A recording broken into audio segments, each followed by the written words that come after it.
There we are live once again.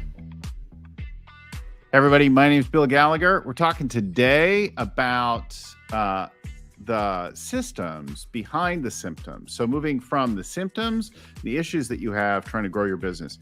If you're overwhelmed, if you don't have enough growth and you're pushing on it really hard, sometimes you're addressing systems and not symptoms and not systems. I'll say that like wrong a few times. That's all right. So hello again. My name is Bill Gallagher. This is the Scaling Up Business Podcast. If it doesn't look like it's because I'm in a different location today. I'm talking to you from a really groovy house in San Francisco with a fantastic view of the ocean. You can't see it here behind me down in the media room, but trust me, it's cool. Our show comes to you every week with a show or two, a guest, a tip, topic, some lesson that we've learned from working with scaling companies now for 10 years all over the world. And we've got over 500 shows. So there's a considerable back catalog of shows that you might find interesting, useful, helpful. As you try to grow and scale your company, we deal with really getting the growth up and managing the overwhelm that comes with growth so that you can actually enjoy, like you don't have to suffer the process. You'll find all those back catalogs, our workshops, everything else at scalingcoach.com. Coaching, workshops, tools, old shows, scalingcoach.com. All right, with that said, let me bring in, or he's already here, but Dave Newell, welcome to the show. Dave, you're in Charlotte area? Yeah. Thanks for having me, Bill. I really appreciate it. I wish I could see your view. I wish I could see it right now too, but we need to change this for a future time and record from the other angle, but it's a borrowed place for me right now.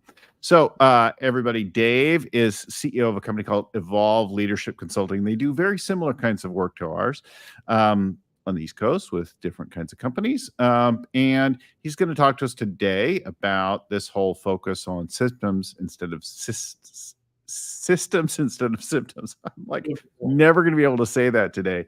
I should have got it out of my mouth early on. So welcome again to the show. Yeah, thanks so much for having me. So talk to us about give us a little bit of your background that led you to this focus on systems in business and systems for growth, systems for running the business, that kind of thing. Give us kind of that picture of how you got your start, because it's not the most typical start. Yeah, it's probably a little bit winding, as I would imagine most folks' stories are, as they kind of enter the mid to later stages of their careers. But I really actually started in community organizing, and so where I learned, and we talk about aligning the misaligned. That's really our kind of purpose as an organization, and alignment happens through putting behaviors and systems together. And when those two things are lined up, that's where the magic happens, so to speak. And so it really started in community organizing. And what I was being asked to do was take a nonprofit environmental organization who wanted to, modify the environmental impact that was happening in creek beds and river streams, to your watersheds, to working with farmers, to working with government agencies. And essentially, those three entities all have very different interests and very different outcomes that they want to achieve. And my job was to figure out, all right, what aligns these three entities and how do I get them swimming in the same direction? And so where I really started to learn systems thinking, and where I really started to learn, kind of the front end of things, is through getting groups that don't traditionally play well in the sandbox together to play well in the sandbox together. And so, where it got to is we have to get to the core of things, not the outcomes that we want. So, to tie that then back into the business world, and how I got into the business world is I just started doing some of that work on the side, and I just started engaging with some folks. And what I realized is we were really onto something when it came to looking at leading versus lagging indicators. So to underscore something that I think is really useful for our listeners here, viewers, very often we go in business, we're like, I only want to talk to somebody, consultant, coach, whatever, who's done the thing that I want to do in the area I want to do it. And that's a big mistake.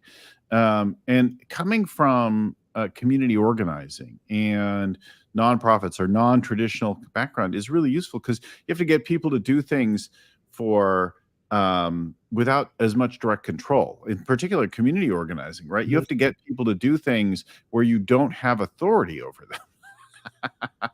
You Exactly. use more influence, more inspiration, and then of course there's some inherent inefficiencies in a lot of these things that are purpose centered, so and cause related.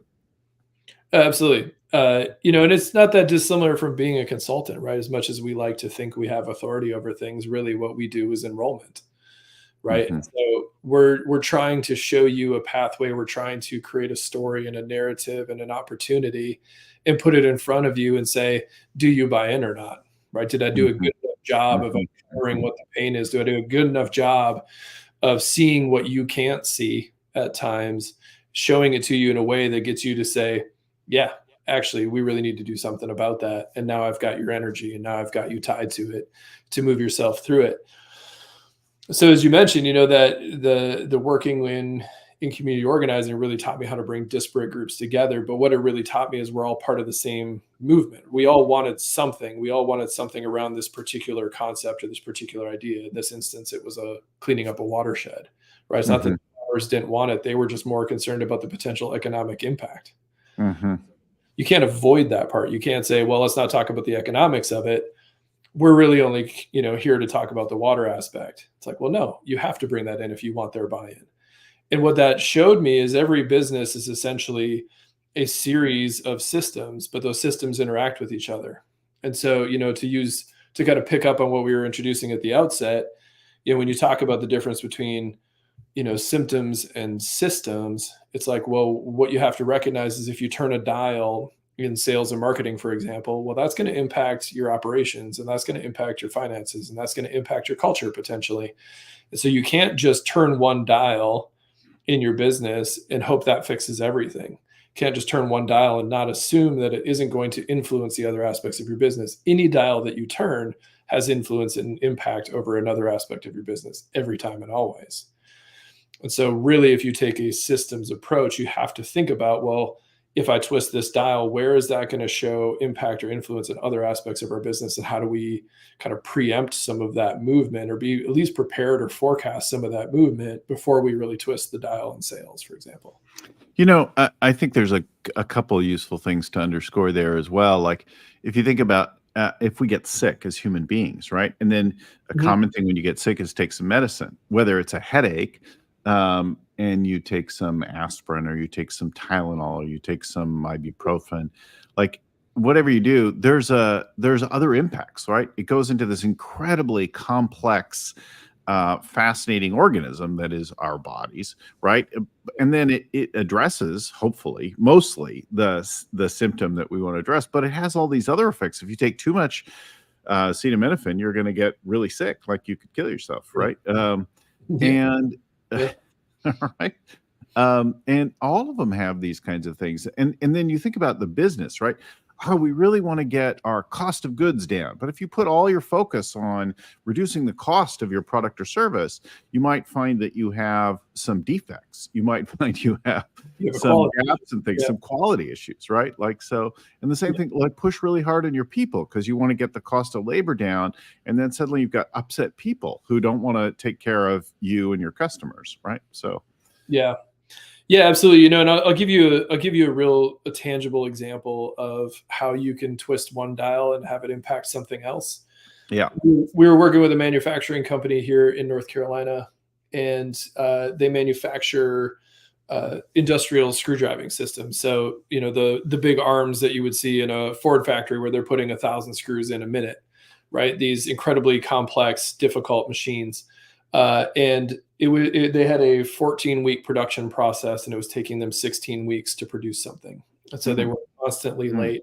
mm, What mm, they had is of 34 employees, 13 of them were on what we would call like the issues list or the problem list, right? So a mm. third of the workforce was essentially, on the chopping block. It's like, so they brought us in to do culture work. They were like, oh, we've got a really, tough culture. It really sucks to work here. People are going home and they're miserable and they're complaining to their spouses, and the rest of their lives are being ruined because this environment isn't working very well. Right. And so when we came in, we're like, okay, so the symptom that you can see is you have disgruntled employees. That's the obvious thing. Like we have internal communication breakdowns, we have disgruntled employees, and our delivery times are late. Okay, so we do a process on the front end of every engagement. It's called causal mapping. And causal mapping came out of MIT in Peter Senge's work in kind of like the late 80s, early 90s. But causal mapping really looks at influence, meaning, so we did interviews with 34 employees, and instead of approaching it as a culture issue, I went in thinking, okay, so there's no way that a third of your workforce are terrible people to work with. That's unlikely, right? So we come in with the mentality of the system is perfectly designed to produce the results that it's producing. And it's kind of a like, well, yeah, obvious statement, of course. But when you think about it like that, it's like, well, what's the result that we're getting? The result that we're getting is disgruntled employees. That's the output. So now we have to back up and we have to say, well, what's the system that's creating these conditions? So what we discovered through the interviewing and causal mapping process is that there were two major concerns. Number one is that they had no idea what the long-term success of the company looked like. So they didn't necessarily have a shared vision of where they were going. And they had undocumented processes, and they had 7 departments. And so those 7 departments weren't communicating with each other, or if one shifted something in the process, it would ruin everybody else's process down the line because they didn't know what the other departments were doing. And so instead of coming in and coaching every employee, what we did is we formed what we called a coalition. And that coalition was a member or two from each of the 7 different departments. And we spent 2 hours documenting processes together every other week.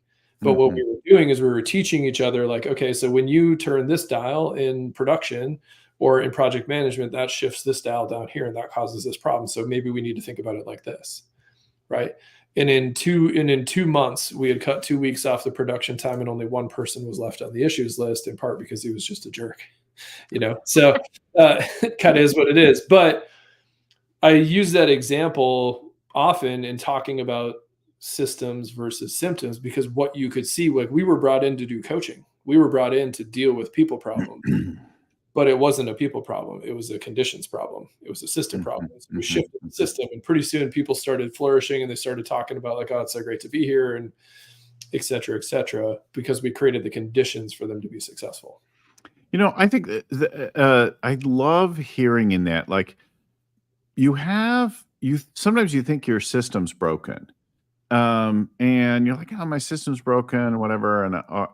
And then you realize, no, we have a system. It's just not designed right. Like it's working. You have a system in practice. And very often when you come in and you go to do systems or process work with teams, they're like, the senior leadership will map it out and say, okay, well, here's what's going on. And then you bring in your next level and your frontline people, and they're like, that isn't what happens. Like, no, I give that sheet of papers over to this gal, and then this goes on, and then she does this thing, and you're like, oh, it often has only a vague resemblance to what you think the system is. And especially as the company grows and gets bigger, like the connection between what you think is going on and what's actually going on is often a lot more tenuous with time and size, right? 100%. 100%. I mean, we had a client we worked with over the last year who was in the Amazon marketing space. So, essentially like Google ads or advertisement, they do that in Amazon. So they help companies who are selling products on Amazon get their product on the first page. So all of us have shopped on Amazon at some point in time, I'm sure. And you see the thing that says sponsored, right? They're the ones that are buying that real estate for their clients, for their customers. And, I've worked with several of those organizations over the last few years. And this was a relatively young company, year and a half, 2 years in, had some stability, had some structure, but they had a vision that was, we want to be a $20 million company. Well, currently they were at 750,000, and their operations were a nightmare because their operations were all about solving the immediate problem and reactive, but they were feeling this pressure of, we want to be a $20 million company, right? So like the boss was talking about it all the time. The CEO was like, no, we're going to be this, we're going to be this, we're going to be this. And it was putting all this undue stress on the team, because the team was like, there's no way, like, I don't see how we can possibly do this. And so in many ways, you had a misalignment between the story that we were telling ourselves of what we wanted to be and what the actual reality of the organization was. And so again, when you're looking at the symptoms, were stressed out, reactive, disgruntled employees. And really in this instance, it was because we had misguided vision for what the company could be. So we had to back up and say, okay, well, if you do want to be a $20 million company, that's okay. I'm okay with that vision, but we actually have to create the structures that are simplified and scalable. We can't be hiring people to solve problems that we see right in front of us. We actually have to be thinking about, let's walk backwards from 20 million and say, well, what does our organization look like at 20 million? And where are the simplification spaces? Where are the scalable places? Where are the places for us to not always be thinking about acquisition, but be thinking about, offering more services? Let's be thinking about retention. That's a churn and burn environment, right? In terms of clients. Mm-hmm. And so when you start to think about it like that, it's not just, oh, we need to have a vision for our company and, we need to 10x our thinking. It's like, well, yeah, you need to do that. You need to be pushing yourselves. You need to be having those big goals. And at the same time, you need to back up and think about, well, what implications does that have for our target market? And what implications does that have for our core business? And what implications does that have for, how we deal with issues, or how we simplify, or how we scale? Like, it's always a complex web. You make one decision about one thing that, everybody's telling you to do, which is, oh, have these big, BHAGs, have these big goals. It's like, yeah, but there's implications for those goals. We have to do the other work too. There are a couple of things I think are really, really, I hear them again and again with clients over the years. The first one is the inherent self-delusion, right? We're all a little bit delusional, companies, individuals like that. And we see things from a particular point of view.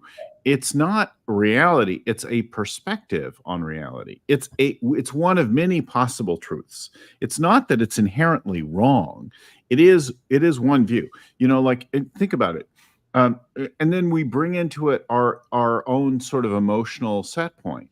I have a view right now. I can see you, I can see me. There's a room around me and behind me and that kind of thing. And I like this angle. I've spent time organizing the camera and the light and that kind of thing. And, we stand in front of the mirror and we hold ourselves a little bit away. Maybe we suck in our gut, or we pull back our chest, or whatever. And we get to a place that we can live with.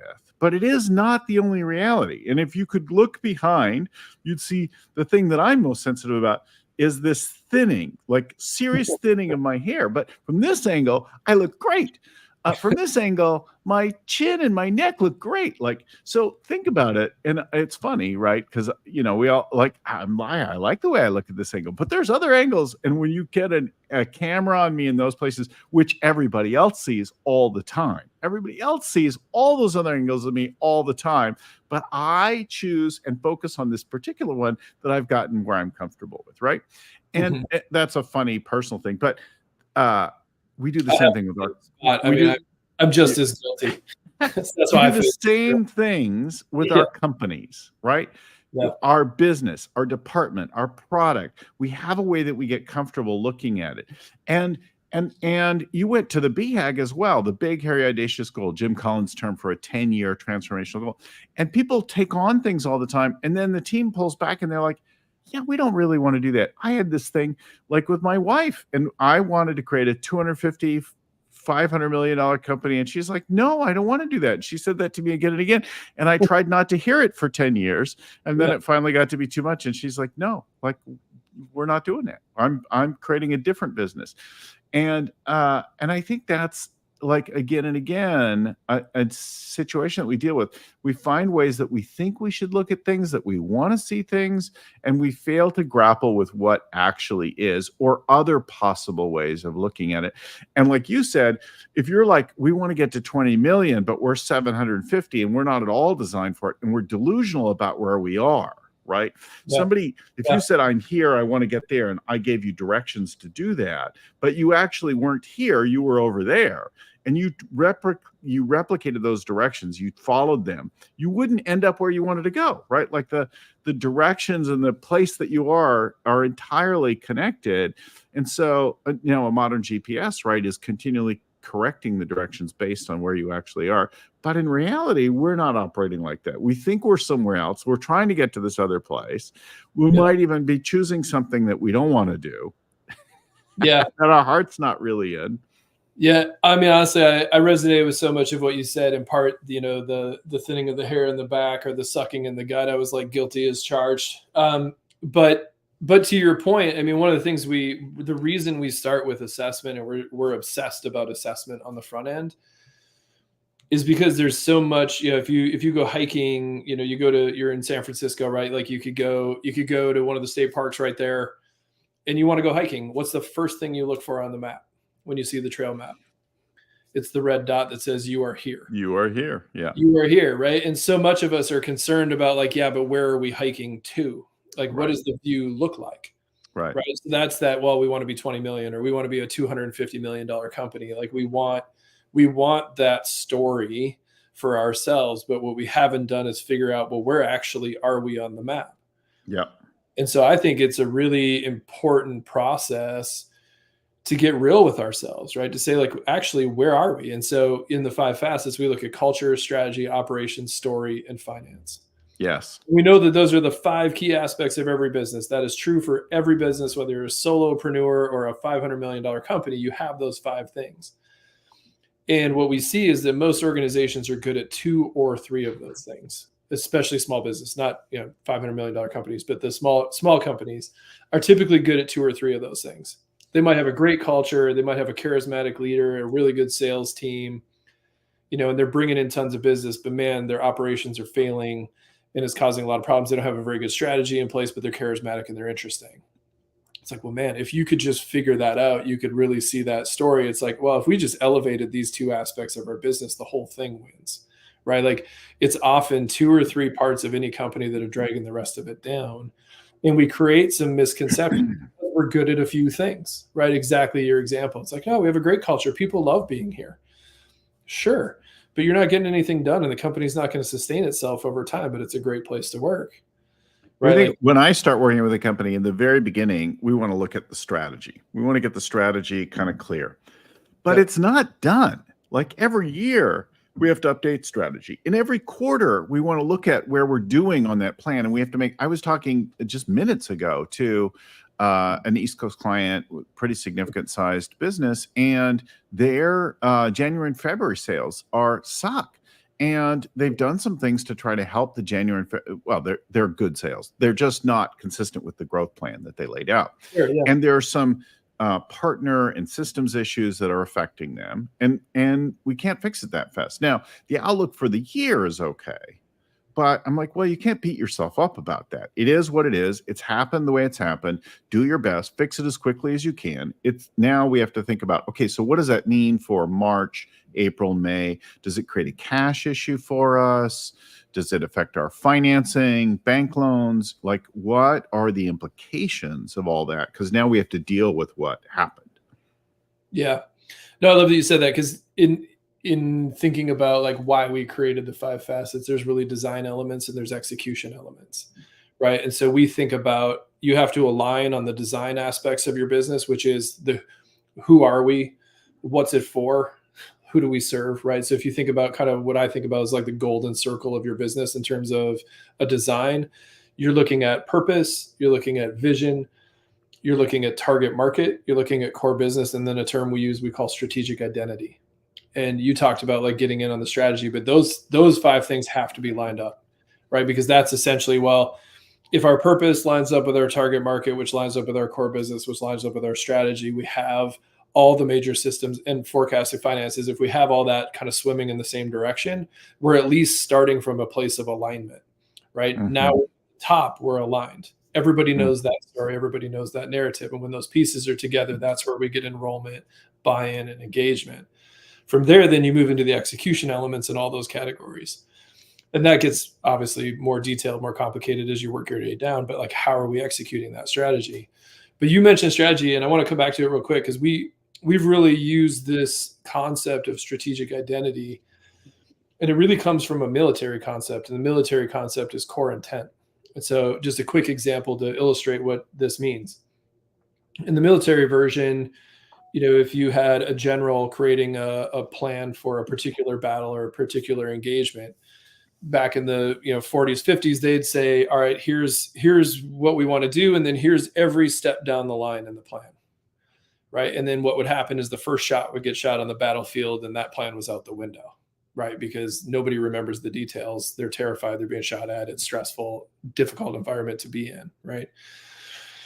So what they did is they came up with this idea of core intent, and core intent is the general would say, okay, our job here is to hold the hill. That's the thing, hold the hill. And then the plans would get more and more specific down the line, but what the soldiers on the field needed to remember primarily was hold the hill, right? And I think businesses kind of work the same way. And I want to give you my favorite example of a good strategic identity.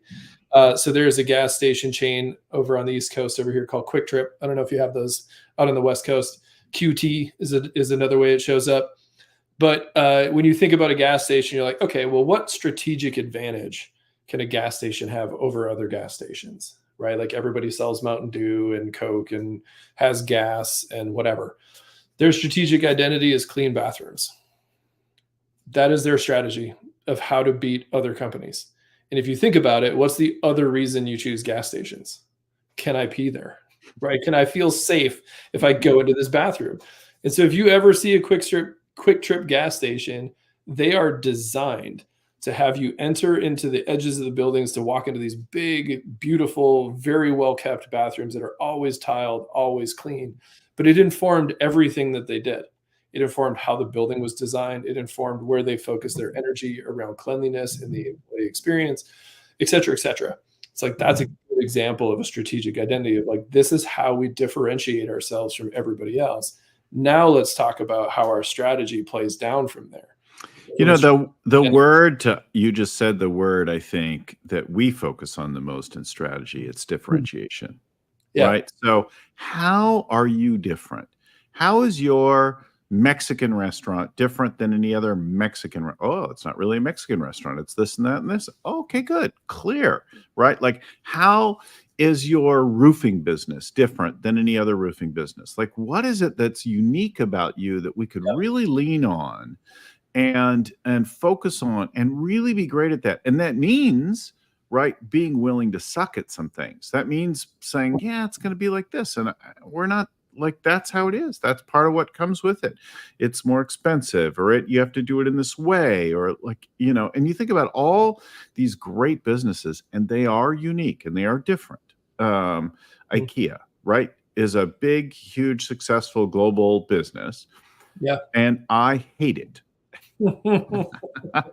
My wife loves it, and she loves walking through that rat maze of a store to find stuff, because that is a path of discovery for her. That is an annoying thing that I have to do because I'm very objective focused. I just want the nightstand for the kids' apartment, you know, like I just want an extra table for the entry to the office. Like I'm like, so I can't stand it. So, but it is unique and different, and they sell contemporary furniture for a bargain, right? Because they sell it flat pack, because they make you walk through all that business, right? That is the way they do it. So you either figure it out and you accept it, or you like it, or you don't, right? Yeah. Well, the differentiator doesn't have to be for everybody, right? Like, you're not hopefully not. Hopefully you're focused on a little bit and they're willing, like, you know, I'm looking at an Apple computer in front of me. And I have on an Apple Watch, and to my right there is an Apple iPhone. And so I'm very bought into the whole Apple, but I've got a different camera here because the camera isn't good enough in there. I've got a different mic here because it's not quite good enough for a show, right? So there are certain places that I've compromised, but the overall ecosystem, I bought into it and I love the bargain, right? Like, it works for me. Yeah. Yeah.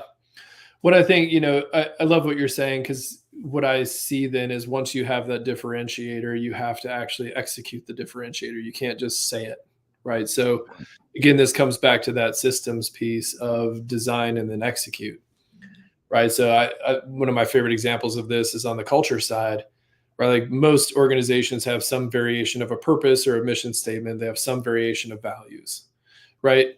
And that is often, in my experience in working with hundreds of organizations over the last few years, it's a perfunctory exercise. Some people do it really well, and some people do it because they know they're supposed to have values. And so they just did it on a weekend retreat one time.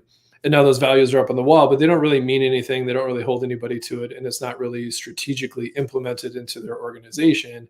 It's just a thing they did that one time because they knew they were supposed to.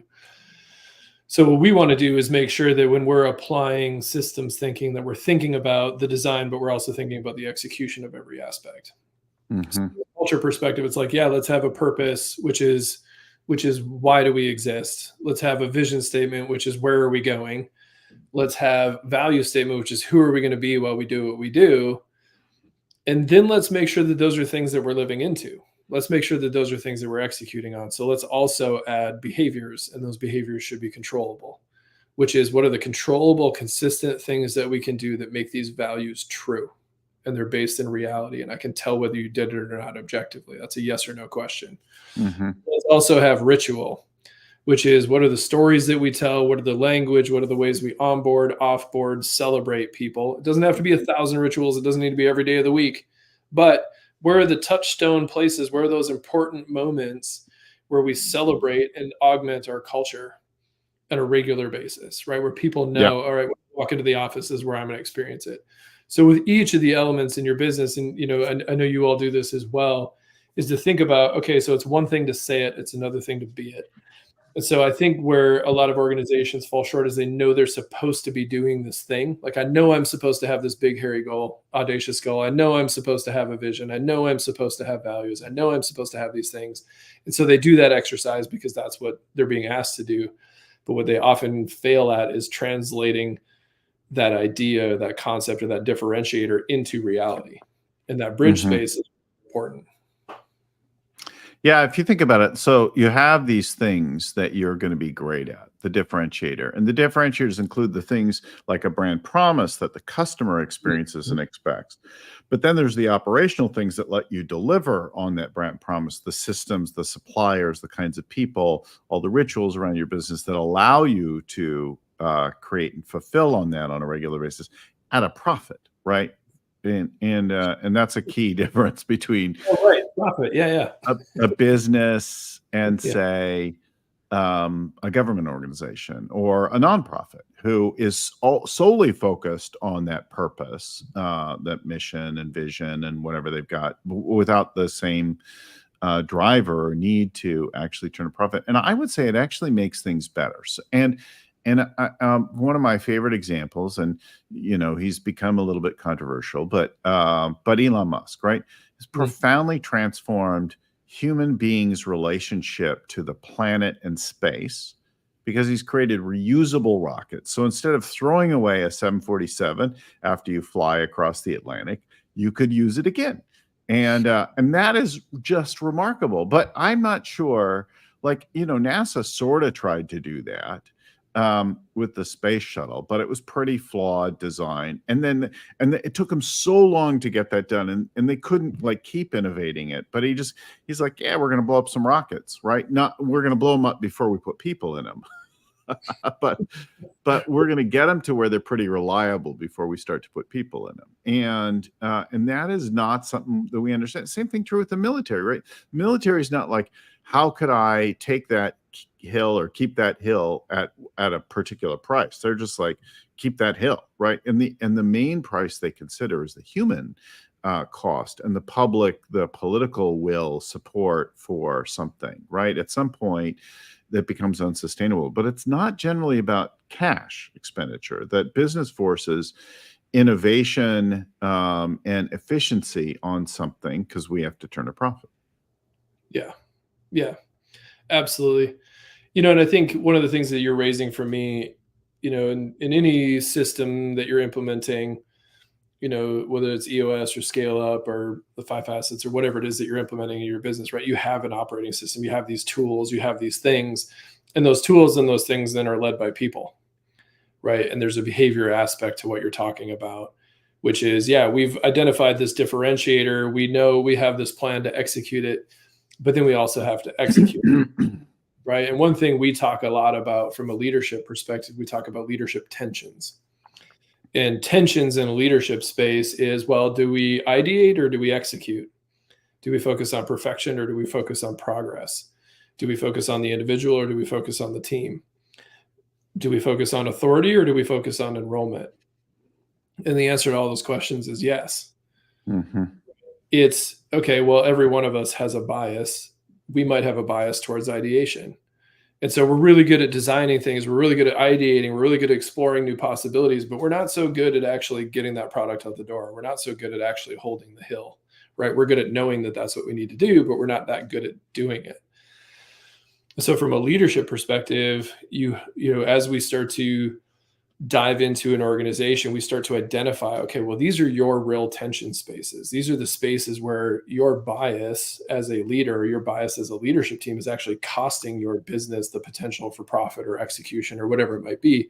And we don't, you know, if you think about that on a scale of 1 to 10, so do we focus on the individual or do we focus on the team? Well, if an individual is 1 and team is 10, maybe you're an 8 and you really rely on the team, but you're leaving some individuals in the dust. Well, you don't need to be a 1. Maybe you're a 4 sometimes, and then you can go back to your 8-ness, right? And it's like, you just, you know, so knowing what that differentiator is, knowing what your design is, knowing the values are, et cetera, in some ways informs how you can navigate those leadership tensions as you're showing up in an organization. Well, maybe we need to choose authority a little bit more than we do. I'm 100% an enrollment person. Authority is difficult for me, right? I don't feel comfortable. I grew up in the Midwest. I'm a big old softie. I just want to make sure everybody's okay, right? And every once in a while, it's really important for me to be like, hey, you didn't get that done on time, and I need you to figure that out next time, and I need you to get it done by Friday. And I just need to pull on the authority lever every once in a while. But that's difficult for me. But that's a leadership tension. That's the thing I have to choose, right? I have to do that in order for the business objectives to happen. And so when we think about systems, it's one thing to talk about the tools. It's one thing to talk about the areas of your business. It's another thing to talk about, well, who are we being while we do that work? And what does it require of us as leaders to be able to implement those systems and to sustain those systems over time? You know, it's interesting, this notion of the random wildness, the human being, the human element in all of it, right? Like, and the need for effective leadership. So being dominant, being bossy, being authoritative comes very easy for me. Uh, You and I super be easy. co-leaders of something. Yeah. We would actually balance Yeah. each other out a little bit. But I have learned that it's really critical to keep that in check, that there's a couple times and places for it, right? And every other time it's destructive to the team, to the relationships, things like that. But there's a few key times in the beginning of things and in a crisis, right? Are really useful. When people are in crisis, they really welcome a very clear direction. But through all of it, right, there are these people who are not rational, who are psychological, irrational, and they act on their feelings, and their feelings and their decisions are shaped by the way they see the world, right? And that picture of the world they have. But the thing that's useful that you're pointing to is that leaders have a great deal of leverage over the way people see the world, and we do that with declarations, with promises, with crafting a new vision for the future, that shapes and alters people's. We say, we're going to create a reusable rocket. We're going to go to Mars. We're going to do this or that. And people are like, yes, I'm in. Just as if your actions and your outcomes are shaped when you say yes to a new job, when you get married, when you buy a house, when you do anything like that, when you commit yourself to something against a plan and a vision for the future, you suddenly act differently and you start to get new outcomes. And if you think about that, like the leader as part of the systems that you're talking about, right? Like the leader can shape things, and they do it entirely with language, right? They use language in a particularly powerful way to affect people, right? That's the computer code. The software of the human operating system is language, right? We operate with language, but we make decisions in emotions, yet we can shape that with the language we use. I totally agree. I mean, one of the leadership principles or behaviors that we talk about is champion the narrative. Mm-hmm. The narrative is that, you know, kind of golden circle I talked about before: your purpose, your vision, your value, strategy. Your job as a leader is to be the champion of that narrative, and almost to an annoying degree, where you talk about it so much that people are like, yeah, dude, we got it. We get it. Stop talking about it. That's when you know, all right, I'm just starting to say it enough, right? Which is, I have to equip you with the story, and I have to be the, you know, beat the drum every day of, this is where we're going, this is why we're doing it, and this is why it matters, and I can't wait to have you join me. Right? This is something Pat Lencioni has said. He said, when your team can do an impression of you, like make fun of you, Yeah. talking Yeah. about the vision and the values, the culture of the company. You've begun to talk about it enough. Yeah. You've just now achieved talking about it enough. Yeah, absolutely. And I think it's true, to your point, like visions are specific. Visions are kind of pointing people towards something. And and they're also arbitrary. Like I think Yeah. about strategy, I think about vision. I talk about these things regularly with folks, and they're all invented. They're all invented. They're all made up, right? Like we make up these stories. We say, oh, we want to do this. And, we want to be a $20 million company that's doing X, Y, and Z. And we're fixing the environment. It's like, great. Well, you just made that up. That's a thing that you care about, but you're speaking to something in me, right? Like, oh, I can see myself in that story. And it's like, well, if you don't have that story for your company, you're not providing the conditions for somebody to say yes to anything, right? It's Yeah. like, oh, we sell widgets. And people are like, yeah, okay, fine. Like now I'm just getting paid to do the thing that I'm supposed to do. So one of the things we talk about is it's not, in organizations, it's not really about achievement from an engagement perspective. It's about alignment. Meaning, like, do the actions that I take on a regular basis lead us towards this bigger thing that we're trying to accomplish as an organization? And that could be a strategic thing, that can be a vision, that could be Elon Musk's vision, right, of transforming the planet. It's like, okay, well, why am I building this widget at my desk in a cubicle in the middle of an office? Well, because this widget matters to achieve that vision that we have. And if I can't draw the dots between that, now I've got quiet quitting, I've got disengagement, I've got people who aren't interested in what's going on because they can't see the connection between what they're doing on a day-to-day basis and why it matters. Yeah.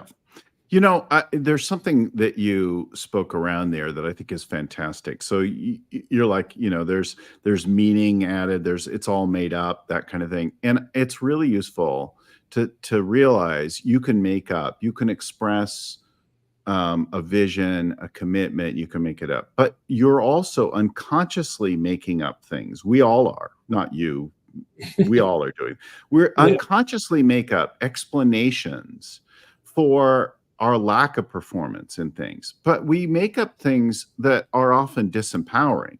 We make up things that don't put any power in ourselves to change it. So we're like, well, this happens because the economy or whatever, and like that, like they become like excuses, and then they end up, although they make us feel better, they ultimately disempower us. But if you could take everything and say, well, what could I make up, like a likely story for why things are the way, that had me as central to it, that had me being the one who had agency, who caused this. And if you could get that you caused it the way that it is, it's a little depressing, but it is also very powerful because you could cause something else then, right? And then you could make up the thing where this particular shitty situation that you were in right now was the perfect place to be for this great breakthrough story that you were about to create. Oh, absolutely. Yeah. I think it was, and maybe we'll have to check this in the show notes. I think it was Henry Ford who said, whether you tell yourself you can or you can't, you're right. You're right. Yeah. It's like, You had one other story you were going to share with us about an industrial real estate development company. Talk about that. Yeah. So we run out of time. Yeah, no worries. So I work with a commercial real estate company, and but they're in the energy space. And so what they're doing right now, they're buying expiring coal plants. There's some new kind of government regulations that are coming out that are phasing coal out of the energy cycle in the United States. And so there are all these coal plants that are based in, generally pretty beautiful locations. They tend to be on water, but they're kind of scattered all throughout the country. And so they're purchasing these expiring coal plants and transitioning them into renewable energy. So it's this really cool organization. And part of why, I put this story forward is it's an incredibly effective organization. They're small, they're lean, they do a lot with revenue. A lot of them are engineers, and they work in a remote environment. And what we recognized in the organization is, even though they were pretty effective at what they were doing, they were creating some isolation in the organization because they had internal communication breakdowns. Because this is an organization that kind of works all over the country, et cetera. They're remote. And so there was a little bit of animosity happening between the core leadership team, which was making a lot of the strategic decisions, and the people that were out in the field doing the work, because they never really felt like they knew what was going on, or they never really felt personally connected to what was happening, because they might Mhm, go weeks, they might go a couple months without having a touch point with an mhm, organization. And so we did two things. We instituted what we call the rhythm of the business. And the rhythm of the business is, what does a weekly, monthly, quarterly, and annual meeting structure look like for you? What are you talking about? And how does information transfer north, south, east, west across your organization? And so we put a rhythm of the business design in place. And number two is we implemented a universal project management system. We tend to use ClickUp. If you're familiar with ClickUp, it's a really great system. But that would then, we'd put goals in, you'd have some measurable things. It's also a way to communicate progress on different projects. And so we created these communication channels. No one had any ill intent. They're all very good people.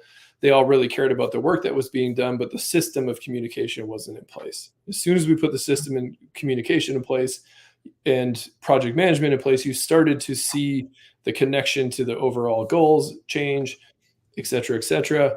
The team got very aligned. Everybody was all bought in on the strategy. And just this last year, the company sold for over $70 million at the outset and 120 million on the back end, right after a 3-year buyout. And I don't think that happens if they remain in isolation. They don't have that communication. They don't have that story happening. They were making progress. They were doing great things. And the hockey stick happened. The hockey stick of growth happened shortly after we started communicating a little bit differently. And so, and the reason I want to share that story is, it's not always like, when we say aligning the misaligned, misalignment isn't always tragic, right? It's not like your company sucks and it's on fire and nothing's working. It's often, man, if we just turned this dial a little bit, you'd see every aspect of the business elevate, right? It's not always a tragedy. It's not always everything's broken and what are we doing here and we got to start over. It's very rarely the case that that's true. It's almost always, hey, there's a part of our system that we are under thinking about, or we are underqualified to address specifically within our current structure, that, man, if we just twisted that dial, we'd see a lot of things shift across the organization. And so my call to organizations is really going back to that, where are you on the map of, like, just, there's no consequences to just discovering where are we, right? What's going on? What's the current situation? What's the current reality that we're facing? But thinking about that comprehensively across your system, not just where are we in sales or where are we in You operations. know, this thing you have of where you check in on all these things, you call the rhythm of the business. We call the communication and meeting rhythm. Same thing. We start with the daily huddle. We have a weekly 4D meeting. We have a monthly meeting. We do all hands meetings. We have quarterly offsites. We do an annual strategy session. So we have all the similar kinds of things. And I have a conversation later today with one of our newer CEOs in our world, whose meeting is, they're trying to fit it in when they have time for it. And that never, ever, ever works. What you have to do is establish the baseline. When is the meeting rhythm? And when is your weekly team meeting? Is it Monday or Tuesday? It's not going to be Friday. Don't ever have a weekly meeting on your Friday. Or Monday Except morning. maybe like a wrap up. Monday morning, like you could go mid-morning, but like you got to let people arrive in, and you can't go too late because you want to affect the week. And so there's things like that that matter. But that's when and that has to become sacred. And then if you're out because you've got to travel, you've got a family thing, or you've got a whatever, or you've got a special trade show, fine. But the meeting happens without you. So, like it or not, the meeting is every whatever day on that day and that time. And you start to schedule everything else around it. And you start telling clients, yeah, I'm not available then. That time's already booked. You don't have to tell them it's for our meeting or not and be insecure about it. And we get so used to chasing clients and everything else and not protecting the thing that runs a business. It's so critical, because you can't look at where you're at if you're not pausing regularly. And you come out of a quarterly offsite, you've got your plan, your priorities, rocks, OKRs, whatever you want to call them. And then you go like 3 weeks and you haven't looked at it because you were busy with stuff. And you're like, wait, what? We're not making it this quarter. Yeah, it's because you have no discipline. You have no rigor around your rhythm. It's like, that's Yeah. a fundamental system. That's one of the core systems of the business, is the rhythm that you run things on, the heartbeat of the business. I love that you said that, rigor around the rhythm. I'm going to steal that if that's all right. Yes. Well, listen, we're running a little long. I just want to shout out, if you want to talk to Dave, know more about his work, his company, The Evolve Difference is the URL, the web address to go to, theevolvedifference.com. And it's there on screen. It'll be in the show notes. It's not too hard to remember. You could go key it in wherever you are now, just not if you're driving. Theevolvedifference.com. And let me give some other shout outs. Again, if you want to find out about our coaching, our programs, our back catalog of things, our workshops, we're doing like a couple workshops every month now. We've got guru speakers. We've got coaching programs for every level. Scalingcoach.com is where to go find that. Scalingcoach.com is our website. And then I want to give shout out and thanks, as always, to my friend and mentor, Vern Harnish, who created the whole scaling up framework and the Rockefeller habits that came before it. And thanks to the folks at Storyon, Sel Silvers, Cameron, and the others who get our show ready and produced and out the door every week. Podfly, who edits our audio and show notes. And then thanks again to all of you for watching, for listening. We'll talk to you again next time. Keep scaling.